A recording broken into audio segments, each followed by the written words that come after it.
ಸರ್ಕಾರಿ ಅರೆ ಸರ್ಕಾರಿ ನೌಕರರ ಗೃಹ ನಿರ್ಮಾಣ ಸಹಕಾರ ಸಂಘದ 15ನೇ ವಾರ್ಷಿಕ ಹಾಗೂ ಸರ್ಕಾರಿ ಅರೆ ಸರ್ಕಾರಿ ನೌಕರರ ಗೃಹ ನಿರ್ಮಾಣ ಸಹಕಾರ ಸಂಘದ 15ನೇ ವಾರ್ಷಿಕ ಹಾಗೂ ಸರ್ವ ಸದಸ್ಯರ ಸಭೆ ಮತ್ತು ಪ್ರತಿಭಾ ಪುರಸ್ಕಾರ ಕಾರ್ಯಕ್ರಮವನ್ನು ನಗರದ ಸಾರ್ವಜನಿಕ ಉದ್ಯಾನವನದ ಹತ್ತಿರ ಬರುವ ಜಿಲ್ಲಾ ವಿಜ್ಞಾನ ಕೇಂದ್ರದಲ್ಲಿ ನಡೆಯಿತು. ಕಲಬುರಗಿ ನಗರದ ಸೈನ್ಸ್ ಸೆಂಟರ್ನಲ್ಲಿ ಹಮ್ಮಿಕೊಂಡಿದ್ದ ಈ ಕಾರ್ಯಕ್ರಮವನ್ನು ಕಲಬುರಗಿ ದಕ್ಷಿಣ ಮತಕ್ಷೇತ್ರದ ಶಾಸಕ ಅಲ್ಲಮಪ್ರಭು ಪಾಟೀಲ್ ಅವರು ಜ್ಯೋತಿ ಬೆಳಗಿಸುವುದರ ಮೂಲಕ ಉದ್ಘಾಟಿಸಿದರು. ನಂತರ ಸಭೆಯಲ್ಲಿ ಗಣನೀಯ ಸಾಧನೆ ಮಾಡಿದ ಸದಸ್ಯರಿಗೆ ಮತ್ತು SSLC ಮತ್ತು PUCಯಲ್ಲಿ ಹೆಚ್ಚಿನ ಅಂಕ ಪಡೆದ ಸದಸ್ಯರ ಮಕ್ಕಳಿಗೆ ಪ್ರತಿಭಾ ಪುರಸ್ಕಾರವನ್ನು ಮಾಡಲಾಯಿತು.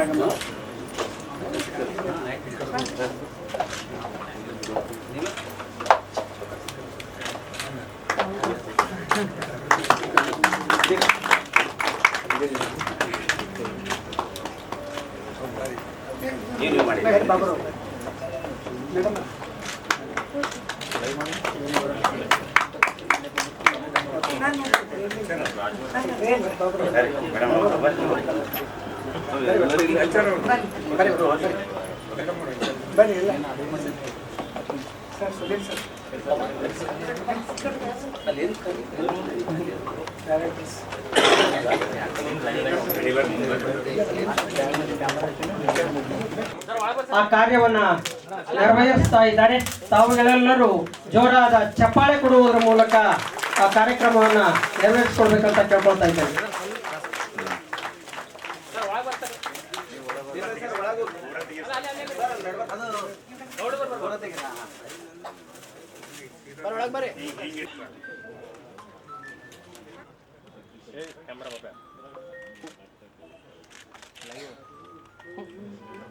ಒಂದ್ಸಲ ಜೋರಾದ ಚಪ್ಪಾಳೆಯನ್ನ ಕೊಡ್ಬೇಕಂತ ಕೇಳ್ಕೊಳ್ತಾ ಇದ್ದೇನೆ.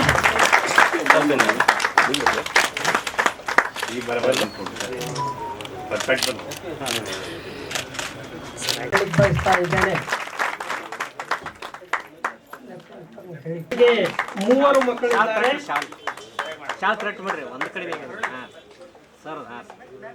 ಮೂವರು ಮಕ್ಕಳಲ್ಲಿ ಒಬ್ಬರು MBBS ಪದವೀಧರರಾಗಿದ್ದಾರೆ, ಒಬ್ಬರು MSc ಅಗ್ರಿಯಲ್ಲಿ ಓದ್ತಾ ಇದ್ದಾರೆ, ಇನ್ನೋರ್ವರು BE ಕಂಪ್ಲೀಟೆಡ್ ಆಗಿದೆ. ಮೂವರು ಮಕ್ಕಳಿದೆ. ಶ್ರೀ ರಮೇಶ್ ರಾಜು ರಾಠೋಡ್ ಇವರಿಗೂ ಕೂಡ ಸನ್ಮಾನ ಜರುಗಲಿದೆ ಅಂತಕ್ಕಂಥ. ನಂತರ ಶಾಸಕರಾದ ಅಲ್ಲಮಪ್ರಭು ಪಾಟೀಲ್ ಅವರು ಮಾತನಾಡಿ ಸಂಘದ ಬಗ್ಗೆ ತಿಳಿಸಿದರು. ಭಾಳ ಒಂದು ಒಳ್ಳೆಯ ಕಾರ್ಯಕ್ರಮ, ನಮಗೆಲ್ಲರಿಗೂ ಕೂಡ ಸಹಕಾರ ಆಗ್ತಕ್ಕಂಥದ್ದು. ಭಾಳ ಇವತ್ತು ಕಲಬುರಗಿ ನಗರದಲ್ಲಿ ಭಾಳಷ್ಟು ಬೆಳೀತಾ ಇದೆ. ಹಿಂದೆ ನಾವಿದ್ದಾಗ 1984-85ರಲ್ಲಿ ನಮ್ಮ ಬೈಲಪ್ಪನವ್ರಲ್ಲಿ ಕೂತಿದ್ದಾರೆ. ಇವರಿಗೆ ನಮ್ಮ ಅಣ್ಣಾರಾಗ ಕೊಳ್ಳೂರು ಅಂತ ಕೊಳ್ಪೂರು ಒಂದು 8,000 ಪ್ಲಾಟ್ ಕೊಟ್ಟಿದ್ದಾರೆ ಜೇವರಿ ಕಾಲಿನಲ್ಲಿ. ಅವಾಗಲೂ ಕೂಡ ನೌಕರ ಸಂಘದ ಅವ ಅಲ್ಲೇ ಮಾರಿಬಿಟ್ಟು ಅವಾಗ ಅವ್ನಿಗೆ ಗೊತ್ತಿಲ್ಲ ಮುಂದೆ ಕಿಮ್ಮತ್ತು ಕೋಟಿ ಬರ್ತದಂತೆ. ಈ ರೀತಿ ನಾವು ಕಳ್ಕೊಂಡಾಗ ಏನಪ್ಪ ಅಂದ್ರೆ ಗೊತ್ತಾಗ್ತದೆ. ಈಗ ಅಲ್ಲಿ ಅಟಲ್ ಬಿಹಾರಿ ವಾಜಪೇಯಿ ಬಡಾವಣೆಯಲ್ಲಿ ರೇಟ್ಗಿಂತೂ ನಿಮ್ಮ ಸಂಘದ ಸದಸ್ಯರು ಮೊದಲು ಭಾಳ ಕಡಿಮೆ ದರದಲ್ಲಿ ಏನಪ್ಪಂದ್ರೆ ಕೊಟ್ಟಿರ್ತಕ್ಕಂಥ ಉದಾಹರಣೆ ಇಲ್ಲ. ನಾನು ಹೇಳ್ತಕ್ಕಂಥ ತಾತ್ಪರ್ಯಕ್ಕೆ ಈ ಸಂಘ ಭಾಳಷ್ಟು ಸಹಾಯ ಮಾಡ್ತಕ್ಕಂಥ ರೀತಿಯಲ್ಲಿ ದೇಸಾಯಿ ಅವರಿಗೆ ನಾನು ಅಭಿನಂದನೆ ಸಲ್ಲಿಸ್ತೀನಿ. ಅವರೊಬ್ಬರಿಗೆ ಅಲ್ಲ, ಎಲ್ಲ ಸಂಘದ ಆಡಳಿತ ಮಂಡಳಿಯ ಸದಸ್ಯರು, ಉಪಾಧ್ಯಕ್ಷರು ಎಲ್ಲರಿಗೂ ಕೂಡ ನಾವು ಒಳ್ಳೆಯ ಕೆಲಸ ಮಾಡ್ತಾಯಿದ್ದೀವಿ. ಯಾಕಂದರೆ ಮೊದಲು ಕೂಡ 198 ಪ್ಲಾಟ್ಗಳನ್ನು ಹಾಕಿ ಅದನ್ನು ಕೂಡ ಭಾಳ ಕಡಿಮೆ ದರದಲ್ಲಿ ಏನಪ್ಪಂದ್ರೆ ನಾವು ಎಲ್ಲ ಸಂಘದ ಸದಸ್ಯರಿಗೆ ಸಹಾಯ ಮಾಡಿದ್ದೀರಿ. ಭಾಳ ಒಳ್ಳೆಯ ಹೈವೇ, ನ್ಯಾಷನಲ್ ಹೈವೇ ಇರ್ತಕ್ಕಂಥ ರಸ್ತೆ ಮೇಲೆ ಇವತ್ತು ಈ ಒಂದು ಸಂಘ ಆ ಒಂದು ಹೊಲವನ್ನು ಖರೀದಿ ಮಾಡಿ ಪ್ಲಾಟ್ ಹಾಕಿ ಎಲ್ಲ ರೀತಿಯಿಂದ ಸೌಕರ್ಯಗಳನ್ನು, ಲೈಟಿನ ವ್ಯವಸ್ಥೆ, ರಸ್ತೆ ವ್ಯವಸ್ಥೆ, ಒಳಚರಂಡಿ ವ್ಯವಸ್ಥೆ ಎಲ್ಲವನ್ನು ಮಾಡಿ ಅವರ ಕೈಗೆಟುಕುವ ದರದಲ್ಲಿ ಏನಪ್ಪಂದ್ರೆ ಕೊಡ್ತಾಯಿದ್ದೀರಿ. ಮತ್ತು ಇನ್ನೂ 2ನೇ ಹಂತದಲ್ಲಿ ಕೂಡ ಇವತ್ತು ನಾವು ಬಿಡುಗಡೆ ಮಾಡಿರ್ತಕ್ಕಂಥದ್ದು 7 ಎಕರೆ 16 ಗುಂಟೆ ಅದರಲ್ಲಿ ಏನಪ್ಪ ಅಂದ್ರೆ ಇವತ್ತು ನಿವೇಶನವನ್ನು ಕೂಡ ಹಾಕ್ತಾ ಇದ್ದೀರಿ. ಅದನ್ನು ಕೂಡ ತಮಗೆಲ್ಲರಿಗೂ ಅನುಕೂಲ ಆಗ್ತಕ್ಕಂಥ ರೀತಿಯಲ್ಲಿ. ಯಾಕಂದರೆ ಇವತ್ತು ಭಾಳಷ್ಟು ಜನ ಯಾರೂ ಹಳ್ಳಿಯಲ್ಲಿ ಇರ್ತಾ ಇಲ್ಲ, ಎಲ್ಲರೂ ಹಳ್ಳಿಯಿಂದ ಪಟ್ಟಣಕ್ಕೆ ವಲಸೆ ಬಂದು ಇಲ್ಲೇ ಇರ್ತಕ್ಕಂಥ ವ್ಯವಸ್ಥೆನೇ ಆಗ್ತದೆ. ಅದರಲ್ಲಿ ಏನಪ್ಪ ಅಂದ್ರೆ ಭಾಳಷ್ಟು ದುಬಾರಿ ವೆಚ್ಚದಲ್ಲಿ ಸೈಟ್ಗಳನ್ನು ತೆಗೆದುಕೊಳ್ಳೋಕೆ ಆಗೋದಿಲ್ಲ. ನೀರಿನ ವ್ಯವಸ್ಥೆ ಕಡಿಮೆ ದರದಲ್ಲಿ ಸೈಟ್ ಸಿಕ್ಕಂತ ಅಂದ್ರೆ ತಮ್ಮ ಮಕ್ಕಳ ವಿದ್ಯಾಭ್ಯಾಸಕ್ಕಾಗಿ ಹೆಚ್ಚಾಗಿ ಏನಪ್ಪ ಅಂದ್ರೆ ಜನರು ಹಳ್ಳಿಯಿಂದ ನಗರಕ್ಕೆ, ನಗರದಿಂದ ಪಟ್ಟಣ, ಅದು ಬೆಂಗಳೂರು ಅಂತಂದ್ರೆ ಅಲ್ಲಿಂದ ಏನಪ್ಪ ಅಂದ್ರೆ ಡೆಲ್ಲಿ ಹೊರಗಿನ ದೇಶಕ್ಕೆ ಕೂಡ ಹೋಗ್ತಕ್ಕಂಥದ್ದು ಒಂದು ಪದ್ಧತಿ ಶಿಕ್ಷಣದ ಮೇಲೆ ಬಂದ್ರೆ ಭಾಳಷ್ಟು ವಿಶೇಷ ಆಸಕ್ತಿ ಇವತ್ತು ನಮ್ಮ ಭಾಗದಲ್ಲಿ ನಮ್ಮ ದಿವಂಗತ ಧರ್ಮಸಿಂಗ್ ಸಾಹೇಬರು, ನಮ್ಮ ಡಾಕ್ಟರ್ ಮಲ್ಲಿಕಾರ್ಜುನ ಖರ್ಗೆ ಸಾಹೇಬರು ಮತ್ತು ಇನ್ನಿತರ ವೈದ್ಯನಾಥ್ ಪಾಟೀಲ್ ಅವರು, ದಸ್ತಿಯವರಾಗಿರ್ಬೋದು, ಭಾಳಷ್ಟು ಜನ ಹೋರಾಟದ ಪುಣ್ಯದ ಫಲವಾಗಿ ಇವತ್ತೇನಪ್ಪ ಅಂದ್ರೆ ಈ ಭಾಗದಲ್ಲಿ 371 ಕಲಂ ತಿದ್ದುಪಡಿ ಜಾರಿಗೆ ಬಂದಿದ್ದ ಕಾರಣ ನಮ್ಮ ಭಾಗದವರಿಗೆ ಅನುಕೂಲ ಆಗ್ತಾಯಿದೆ. ಮಕ್ಕಳಿಗೆ ವಿದ್ಯಾಭ್ಯಾಸ ಮಾಡಿಸ್ತಕ್ಕಂಥ ಅನುಕೂಲ ಆಗ್ತದೆ, ಕೆಲಸ ಸಿಗ್ತಕ್ಕಂಥದ್ದು ಕೂಡ ಭಾಳ ಸರಳ ರೀತಿಯಿಂದ ಅನುಕೂಲ ಆಗ್ತದೆ. ಆದ ಕಾರಣ ಇವತ್ತು ಇಲ್ಲಿ ವಾಸಿಸಲಿಕ್ಕೆ ಏನಪ್ಪ ಅಂದ್ರೆ ಮನೆ ಕಟ್ಕೊಳ್ತಕ್ಕಂಥದ್ದು ಭಾಳ ಅವಶ್ಯತೆ. ಅದಕ್ಕಾಗಿ ಭಾಳ ಕಡಿಮೆ ದರದಲ್ಲಿ ಏನಪ್ಪ ಅಂದ್ರೆ ಈ ಸಂಸ್ಥೆಯವರು ತಮ್ಮ ಸದಸ್ಯರೆಲ್ಲರಿಗೂ ಕೂಡ ಸರ್ಕಾರಿ ಮತ್ತು ಅರೆ ಸರ್ಕಾರಿ ಯಾರಿಗೂ ಬಿಟ್ಟಿಲ್ಲವರು. ನಾನು ಅದಕ್ಕೆ ಹೇಳಿದೆ, ದೇಸಾಯಿ ಮೊದಲು ಏನಪ್ಪ ಅಂದ್ರೆ ಸರ್ಕಾರಿ ನೌಕರರಿದ್ದಾಗ ಅಧ್ಯಕ್ಷನಾಗಿ ಕೆಲಸ ಮಾಡಿದ್ದಾನೆ. ಇವತ್ತು ಮತ್ತೆ ರಿಟೈರ್ ಆದಮೇಲೆ ಕೂಡ ಇದು 2 ಸರ್ಕಾರಿ ಅರೆ ಸರ್ಕಾರಿ ಅಧ್ಯಕ್ಷರಾಗಿ ಒಳ್ಳೆಯ ಕೆಲಸ ಮಾಡ್ತಾ ಇದ್ದಾರೆ. ಅದಕ್ಕೆ ಮತ್ತೊಮ್ಮೆ ಅವರಿಗೆ ಅಭಿನಂದನೆಗಳನ್ನು ಸಲ್ಲಿಸ್ತೀನಿ. ಒಳ್ಳೆಯ ಕೆಲಸ ಆಗಿದೆ. ಇವತ್ತು ವಾರ್ಷಿಕ ಸಭೆ ಮಹಾಸಭೆಯಲ್ಲಿ ಸರ್ವ ಸದಸ್ಯರ ಸರ್ವಾನುಮತದ ಒಪ್ಪಿಗೆ ಈ ಸಂಘಕ್ಕೆ ಒಳ್ಳೆಯ ಕೆಲಸ ಮಾಡ್ತಿದೆ ಅಂತ ಹೇಳಿ ನಮಗೆಲ್ಲ ಡೈರೆಕ್ಟರ್ಗಳಿಗೂ ಅಧ್ಯಕ್ಷರಿಗೂ ಎಲ್ಲರಿಗೂ ಏನಪ್ಪ ಅಂದ್ರೆ ಉಪಾಧ್ಯಕ್ಷರಿಗೂ ಕೂಡ ಎಲ್ಲರಿಗೂ ಶುಭವಾಗಲಿ ಅಂತ ಹೇಳಿ ಹಾರೈಸಿ ಬೇರೆ ಕಾರ್ಯಕ್ರಮದಲ್ಲಿ ಹೋಗ್ತಾ ಇದ್ದೀನಿ. ದಯಮಾಡಿ ಕ್ಷಮಿಸಬೇಕು. ತಮ್ಮೆಲ್ಲರ ಆಶೀರ್ವಾದದಿಂದ ಶಾಸಕರನ್ನಾಗಿ ಮಾಡಿದ್ದೀನಿ, ಸನ್ಮಾನ ಮಾಡ್ತೀನಿ. ಆ ಸಂದರ್ಭದಲ್ಲಿ ನಮ್ಮ ಕೆಲವು ನೌಕರರ ಪರಿಸ್ಥಿತಿಯನ್ನು ನೋಡಿದರೆ ಬಹಳ ಗಾಂಭೀರ್ಯ ಇತ್ತು. ಆ ಮನುಷ್ಯನಿಗೆ ಒಬ್ಬ ಗ್ರೂಪ್ ಡಿ ನೌಕರರ ಹೊರಗಡೆ ಹೋಗ್ಬೇಕಾದ್ರೆ ಬಹಳ ಕಷ್ಟ ಆಯ್ತು. ನನಗೆ ಯಾರೂ ಮನೆ ಕೊಡಲ್ರಿ, ನಾ ಹೇಗಿರಬೇಕು ಅಂತ ಹೇಳಿ ಅವರ ಒಂದು ವಿಚಾರ ನೋಡಿದರೆ ಬಹಳ ನಮಗೆ ನೋವನ್ನು ಉಂಟು ಮಾಡಿತು. ಅವರು ಅಲ್ಲೇ ಒಂದು ಕಟ್ಟಿಗೆಯನ್ನು ಹಾಕಿಕೊಂಡು ಅಲ್ಲೇ ಆ ಬೇರೆ ಕಡೆ ಅಲ್ಲೇ ವಾಸಿಸ್ತಿದ್ರು. ನಾನು ಯಾಕೆ ಮಾಡಬಾರ್ದು ಅಂತ ಹೇಳಿ ಸಮಸ್ತ ಸರ್ಕಾರಿ ನೌಕರ ಸಂಘದ ಅಧ್ಯಕ್ಷರಾಗಿರುವಂಥ ಪ್ರಯತ್ನ ಇದ್ದಂಥ ಸಂದರ್ಭದಲ್ಲಿ ನಮ್ಮದೇ ಆದಂಥ ಒಂದು ಸರ್ಕಾರಿ ಅರೆ ಸರ್ಕಾರಿ ನೌಕರ ಗೃಹ ನಿರ್ಮಾಣ ಸಹಕಾರ ಸಂಘ, ಈಗಾಗಲೇ ಸರ್ಕಾರಿ ನೌಕರ ಗೃಹ ನಿರ್ಮಾಣ ಸಹಕಾರ ಸಂಘ ಇದೆ. ನಮಗೆ ಅದು ಅಲ್ಲಿ ರಿಜಿಸ್ಟ್ರೇಷನ್ ಸಿಗಲ್ಲ, ಹೇಗೆ ಮಾಡಬೇಕು ಅಂತೇಳಿ ಅಂದಾಗ ನಾನು ಅರೆ ಸರ್ಕಾರಿ ಅಂತೇಳಿ ಸೇರಿ ನಮ್ಮ ಎಲ್ಲ ಸಮಗ್ರ ಸರ್ಕಾರಿ ನೌಕರರಿಗೆ ಅನುಕೂಲ ಆಗ್ತದೆ ಅಂತ ಹೇಳಿ ಸುಮಾರು 200 ಜನರದ್ದು ನಾವೇ ಸ್ವತಃ ದುಡ್ಡನ್ನು ಹಾಕಿ ಪ್ರಾರಂಭ ಮಾಡಿದೆವು. ಏನಾಗ್ತದೆ ನೋಡೋಣ ಅಂತ ಹೇಳಿ. ಪ್ರಾರಂಭದಲ್ಲಿ ಯಾರೂ ನಮ್ಮ ಬಗ್ಗೆ ಅಭಿಪ್ರಾಯಗಳನ್ನು ಒಳ್ಳೆಯ ಸೂಚನೆಯನ್ನು ಕೊಡಲಿಲ್ಲ. ಎಷ್ಟೋ ಜನ ಪ್ರಾರಂಭದಲ್ಲಿ ಏನು ಮಾಡ್ತಾರೆ ನೋಡುಮ ಅಂತ ಹೇಳಿ, ಆಮೇಲೆ ವಿರೋಧಗಳು ಇದ್ದೇ ಇರ್ತಾವೆ. ನಮ್ಮ ಸರ್ಕಾರಿ ನೌಕರ ಸಂಘದಲ್ಲಿ ನಮ್ಮ ವಿರೋಧಗಳ ಒಂದು ಗುಂಪು ಇರ್ತದೆ. ಆ ವಿರೋಧ ಮಾಡುವಂಥ ಸಂದರ್ಭದಲ್ಲಿ ಸಾಕಷ್ಟು ನಮ್ಮ ಹತ್ರ ದುಡ್ಡು ಹಾಕಿದವರು ರಿಟರ್ನ್ ತೊಗೊಂಡು ಹೋದ್ರು. ಹೇಗೆ ನಾವು ಅನ್ಯಾಯ ಇದು ಅನುಕೂಲತೆಯನ್ನು ಕಲ್ಪಿಸಬೇಕು, ನಮ್ಮ ನೌಕರರಿಗೆ ಅನ್ಯಾಯ ಆಗ್ತದಲ್ಲ, ಹೇಗೆ ಮಾಡಬೇಕು ಅಂತ ಆ ಸಂದರ್ಭದಲ್ಲಿ ನಮ್ಮ ಮೇಲ್ಕುಂದಿ ಅವರಿಗೆ ನಾನು ವಿನಂತಿಯನ್ನು ಮಾಡಿಕೊಂಡೆ. ಹೇಗಾದರೂ ಮಾಡಿ ಸರ್, ನನ್ನ ಮ್ಯಾಗೆ ಎಂಪ್ಲಾಯೀಸ್ ವಿಶ್ವಾಸ ಇದೆ, ಏನಾದರೂ ನಾವು ಮಾಡಬೇಕು ಅಂತಂದಾಗ ಸುಮಾರು 1 ಕೋಟಿ ನಮಗೆ ರೂಪಾಯಿಯ ಒಂದು ನಮಗೆ ಅನುಕೂಲತೆಯನ್ನು ಮಾಡಿ ನಮಗೆ ರಿಜಿಸ್ಟ್ರೇಷನ್ ಆಯಿತು. ಅಂದರೆ ಮನುಷ್ಯ ನಾವು ಪ್ರೀತಿಯಿಂದ ನಾವು ಮಾಡ್ತಂಥ ಸಂದರ್ಭದಲ್ಲಿ ಸುಮಾರು 100 ಕೋಟಿಗಳು ಕೊಡೋದು ಭಾಳ ಕಷ್ಟ. ಇವತ್ತು ನಾವು ಕನಿಷ್ಠ 20 ಕೋಟಿ ರೂಪಾಯಿ ನಾವು ವ್ಯವಹರಿಸಿದ್ದೆವು. 1 ರೂಪಾಯಿ ಇಲ್ಲ, 2 ರೂಪಾಯಿ ಇಲ್ಲ, 20 ಕೋಟಿ ನಾವು ವ್ಯವಹರಿಸಿ ಮಾಡಿ ಸುಮಾರು 1 ಕೋಟಿ ರೂಪಾಯಿ ನಮಗೆ ಲಾಭ ಆಗಿದೆ ನಮ್ಮ ಸಂಘಕ್ಕೆ. ಹಿಂದಿನ ಅಂದರೆ ನಾವೇನಾದರೂ ಮಾಡ್ಲಿಕ್ಕೆ ಸಾಧ್ಯ ಅನ್ನೋಕ್ಕೆ ಒಂದು ಉದಾಹರಣೆ ಏನಂತಂದ್ರೆ, ಪ್ರತಿಯೊಬ್ಬ ಜನ ನಾವು ಇವತ್ತು ನಮ್ಮ ದೇಶದ ಪ್ರಧಾನಮಂತ್ರಿಗಳು ನಾವು ಬಹುಸಂಖ್ಯಾತರಿದ್ದರು, ಏನಾದರೂ ಮಾಡ್ಲಿಕ್ಕೆ ಅವಕಾಶ ಅನ್ನೋಕ್ಕೆ ನಮ್ಮ ತಪ್ಲಿ ಮೇಡಮ್ ಅವ್ರು ನೋಡಿ ಜನರನ್ನ ವಿಶ್ವಾಸವನ್ನು ಗಳಿಸಿ ನಾವು ಏನಾದರೂ ಸಾಧನೆ ಮಾಡಬೇಕು ಅಂತ. ಹಾಗೆ ನಮ್ದು ಇಲ್ಲಿವರೆಗೆ ಪರಿಚಯ ಮಾಡಿಕೊಟ್ರಲ್ಲ, ಅವ್ರು ಸಾಕಷ್ಟು ಅವ್ರ ಹತ್ತಿರ ಪ್ರತಿಭೆಗಳಿದ್ರು ಅವ್ರಿಗೆ ಎಷ್ಟು ಸೌಮ್ಯದಿಂದ ಕರೆಕ್ಟಾಗಿ ನಾವು 11 ಗಂಟೆಗೆ ಬಂದು ಕೂತು. ಅಂಥವ್ರು ಇರ್ತಾರೆ ನಮ್ಮ ಬಗ್ಗೆ ಒಳ್ಳೆಯ ಅಭಿಪ್ರಾಯಗಳನ್ನು ಸೂಚಿಸುವರು. ನಾವು ಮಾಡುವಂಥ ಕಾರ್ಯಕ್ಕೆ ಸಾಕಷ್ಟು ನಮ್ಮ ಸದಸ್ಯರು ನನ್ನ ಜೊತೆಗೆ ಆಮೇಲೆ ಎಲ್ಲ ಬಂದರು. ಎಲ್ಲ ಅಭಿವೃದ್ಧಿ ಆನಂತರ ಸಾಕಷ್ಟು ನಾ ತುಂಬ್ತೀನಿ ಅಂತೇಳಿ ಬಂದು ತುಂಬಿದವರು ಸಾಕಷ್ಟು ಜನ ಇದ್ದಾರೆ.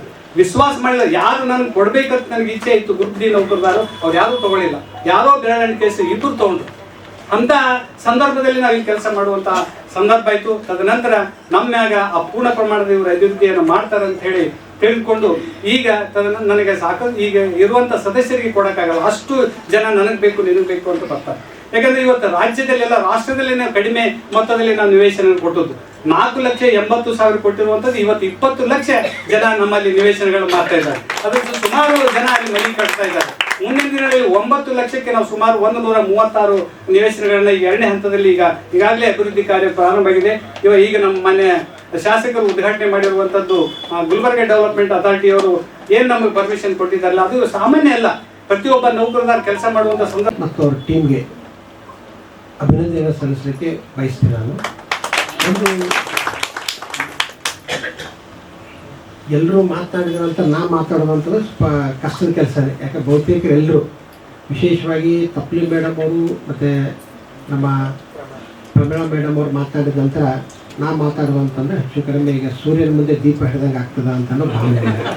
ಯಾಕಂದ್ರೆ ಬಹುತೇಕ ವಿಷಯಗಳು ಪ್ರಸ್ತಾಪ ಮಾಡಿದ ನಂತರ ಅಲ್ಲಿ ಉಳಿದಿರ್ಲಿಕ್ಕಿಲ್ಲ ಅಂತೇಳಿ ಭಾವಿಸ್ತೇನೆ. ಒಂದು ದೇಸಾಯಿ ಅವರು ಮಾತನಾಡಿದ ನಂತರ ಅವರ ಭಾವನೆಗಳನ್ನು ಅರ್ಥ ಮಾಡ್ಕೊಳ್ಳೋಕೆ ಒಂದು ಸಣ್ಣ ಒಂದು ಕಥೆ ಹೇಳಿರ್ತಾರೆ. ಒಂದು ಉಪ್ಪಿಟ್ಟಿನ ಕಥೆ ಹೇಳಿರುತ್ತೆ. ಏನು ಅಂತಂದರೆ ಒಂದು ಹಾಸ್ಟೆಲ್ದಲ್ಲಿ ಒಂದು 100 ಜನ ಸ್ಟೂಡೆಂಟ್ಸ್ ಇದ್ರಂತೆ. 100 ಜನ ಸ್ಟೂಡೆಂಟ್ಸ್ ಇದ್ರಂತೆ. ಅದರಿಂದ ಅಲ್ಲಿ ಹಾಸ್ಟೆಲ್ದ ಪ್ರತಿದಿನ ಬೆಳಗ್ಗೆ ಉಪ್ಪಿಟ್ಟೆ ಮಾಡೋದು ಸೂಪರೆಂಟ್ ನಾವು ಉಪ್ಪಿಟ್ಟು ಮಾಡೋದು. ಅದರಲ್ಲಿ ಏನಪ್ಪ ಅಂತಂದರೆ ಉಪ್ಪಿಟ್ಟು ತಿಂದು ದಿನ ಒಂದೇ ಫುಡ್ ತಿಂದಾಗ ಬೇಜಾರಾದ ಸಹಜ. ಅದಕ್ಕೆ ಎಲ್ಲರೂ ತಕ್ಕರೆ ಇಲ್ಲ ಬೇರೆ ಮಾಡ್ರಿ ಅಂತ ಹೇಳ್ತಾರೆ. ಇಲ್ಲ ನಾವು ಉಪ್ಪಿಟ್ಟೆ ಮಾಡೋಣ ಅಂತ ಹೇಳ್ತಾರೆ. ಕಡೆಗೆ ಎಲ್ಲ ವೋಟಿಂಗ್ ಹಾಕೋಣ ಅಂತ ಹೇಳ್ತಾರೆ.